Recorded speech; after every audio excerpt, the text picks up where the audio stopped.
Bienvenue au jardin pédagogique du Rouillard. Nous sommes le 13 avril. Paul va vous faire une petite démo, une petite démonstration de semis de laitue. Donc, Paul, je te laisse faire. Hein. Action, hein, tu peux y aller. Donc, cette caisse a été remplie de terreau de plantation préalable. On a arrosé, léger tassage de la terre, très léger. Et là, ce que je vais faire, c'est que je vais semer mes petites graines de chicorée. Donc, là, j'en ai mis pas mal dans mon assiette. Comme vous pouvez le voir, elles sont toutes petites. Donc, à prendre avec dextérité. Et ce que je vais faire, c'est que je vais semer 2 par 2. Hop, comme ceci. Pourquoi 2 par 2, Paul? Bah, écoutez, parce que il faut toujours semer par 2 graines. Et après, on prendra celle qui nous plaît le plus, entre les deux. Le choix du jardinier, c'est parfait. Ah bah, bravo, Paul. Hein. Je l'entends exactement comme toi.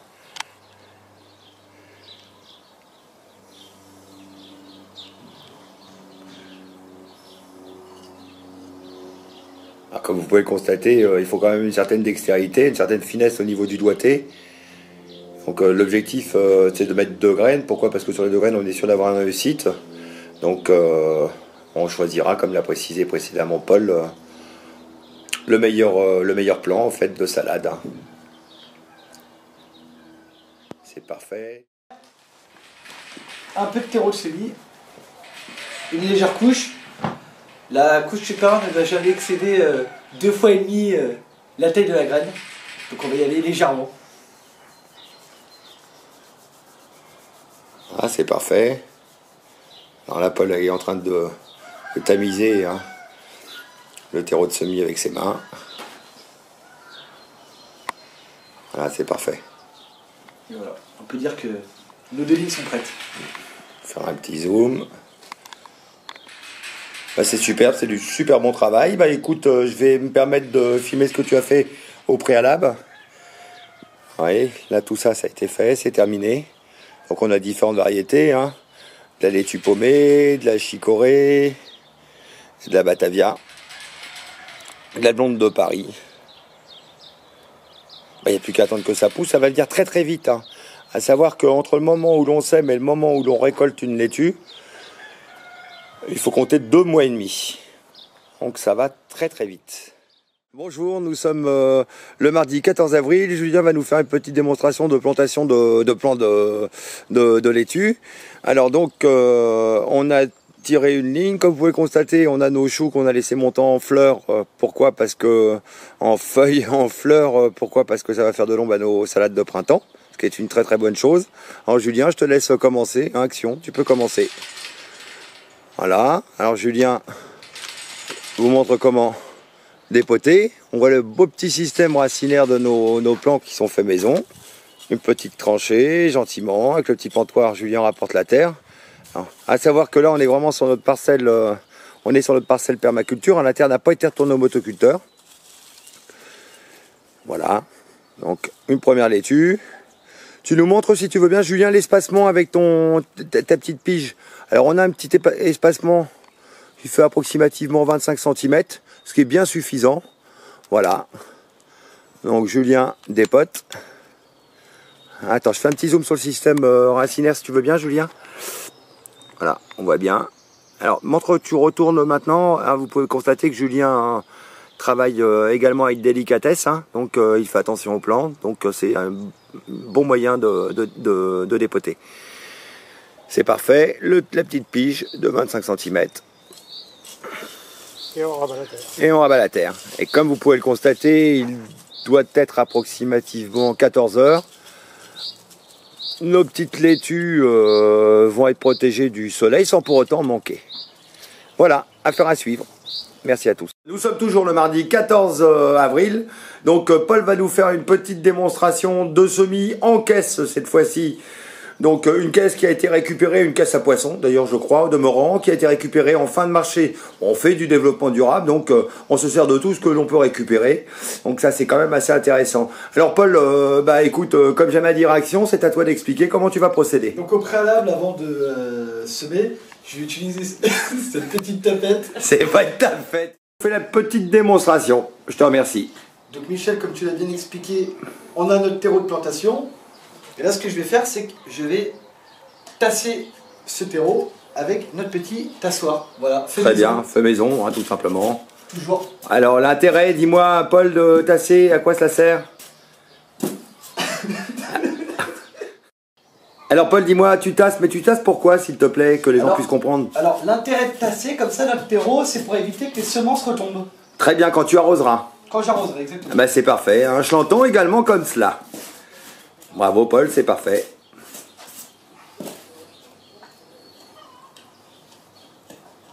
Donc c'est du terreau de plantation. Terreau de plantation, exactement. Ok. Donc voilà, là c'est bien tassé. Hein. C'est parfait. Tu vas nous faire les petits sillons, j'imagine, maintenant. Bah c'est parti. Ah, je suis dans le questionnement, qu'on s'entende bien. Hein. Un beau petit outil. Je me rapproche. Voilà. Voilà. Donc Paul est en train de faire les petits sillons pour pouvoir recevoir comme il se doit les graines de laitue. Premier sillon. Deuxième sillon. Je pense que si tu fais des sillons, c'est pour éviter de semer à la volée, de sorte à avoir... quand on sème à la volée, on a toujours trop de résultats. Exactement. Et les plants sont fragilisés. Le fait là que tu fasses des petits sillons, c'est pour pouvoir espacer en fait tes semis, quoi. Hein. Exactement. C'est parfait. Puis on voit bien que le terreau de plantation a été tassé, ce qui est une bonne chose. Voilà, ça va, tu vas nous en faire combien? On va essayer d'en faire 5. C'est parfait. Alors là, Pierre, là Paul, pardonne-moi, tu nous mets en place maintenant tes semences. Ok. J'ai semé de la batavia dorée de printemps. D'accord, une salade qui s'y prête très très bien, qui se prête très bien. Tout à fait, qui porte bien son nom, qui se prête bien à la saison, qui de surcroît est croquante et goûteuse. Donc là, je vais semer à la volée. Voilà. Très bien, je vais zoomer. Donc là, on met, voilà, les graines nécessaires. Voilà, sans excès, c'est parfait. Jardinier qui sème menu, récolte dru. Oh, que c'est bien formulé, bravo Paul.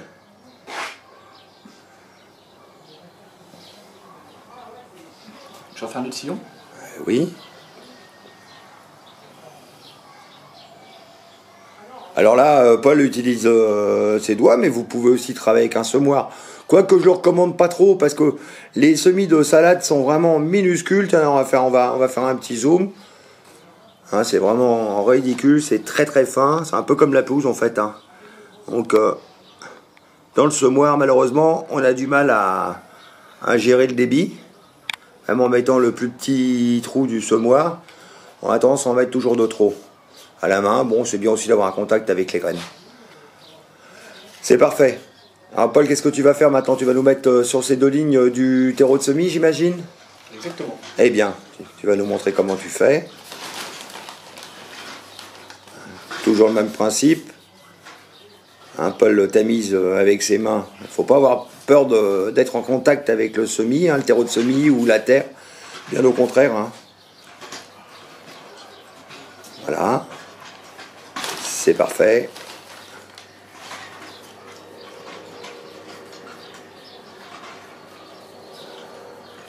Hein, c'est vraiment parfait. Et maintenant? Maintenant, on va le tasser légèrement. Tu vas te resservir de ton petit outil maison? Exactement. Très bien. Très très bien.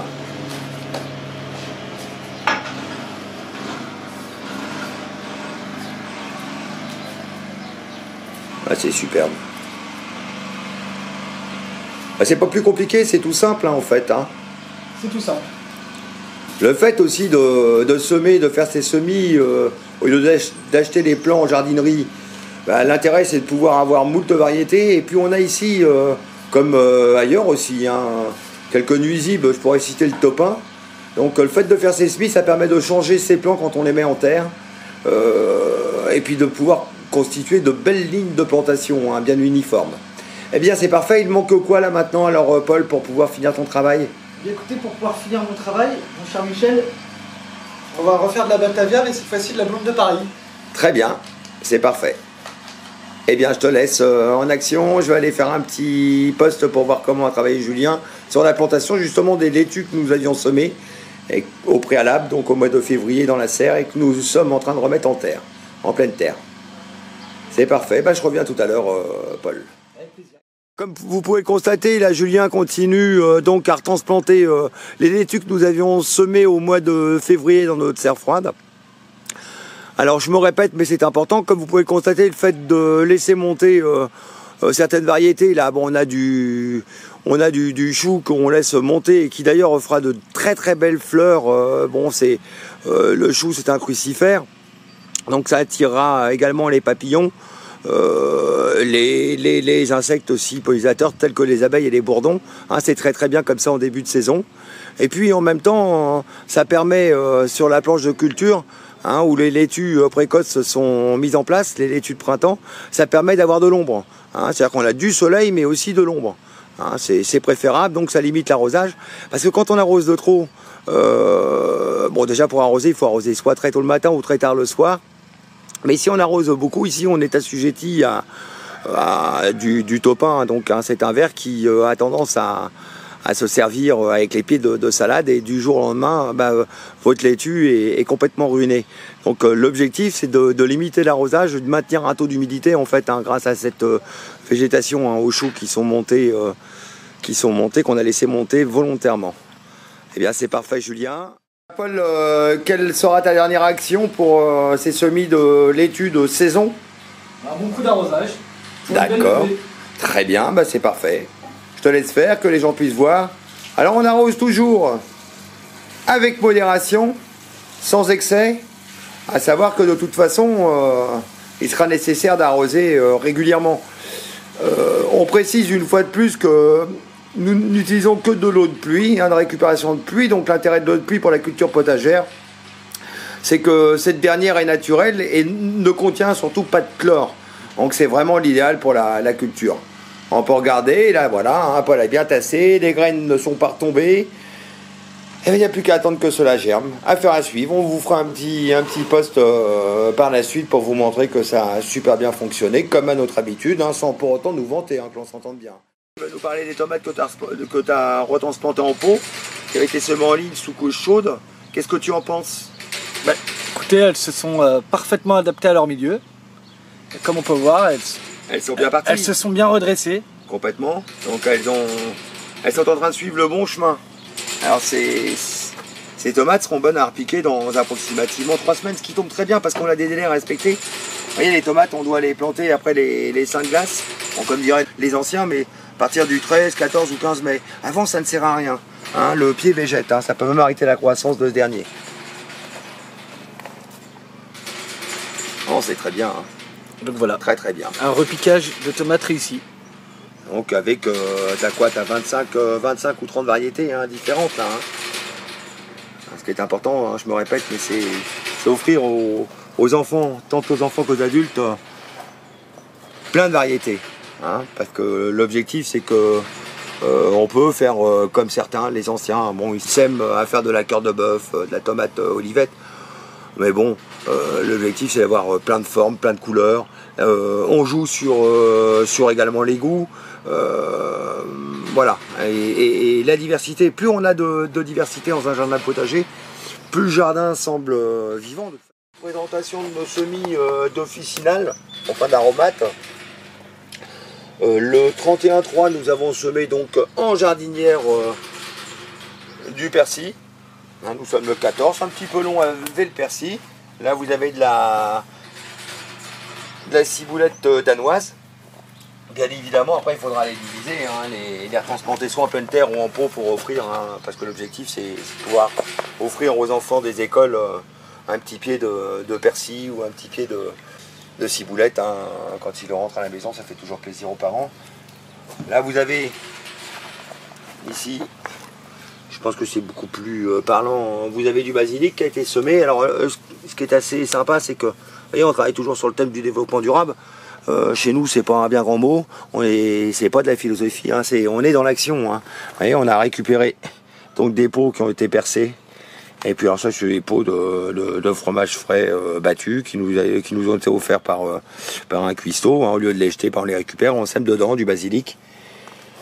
Voilà. Donc après, il faudra diviser hein, pour refaire des pieds. Voilà, là ça marche bien, je trouve que là c'est beaucoup plus parlant. Là, on voit que le basilic lève bien.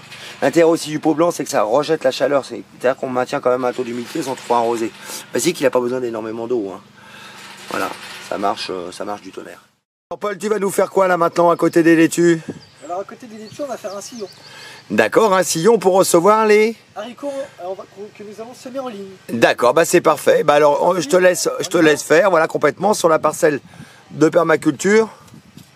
Voilà, donc Paul a tiré le cordeau. Très bien. Ah, comme vous pouvez le constater, la terre n'a pas été retournée au motoculteur, hein, parce que c'est une parcelle de type permaculture.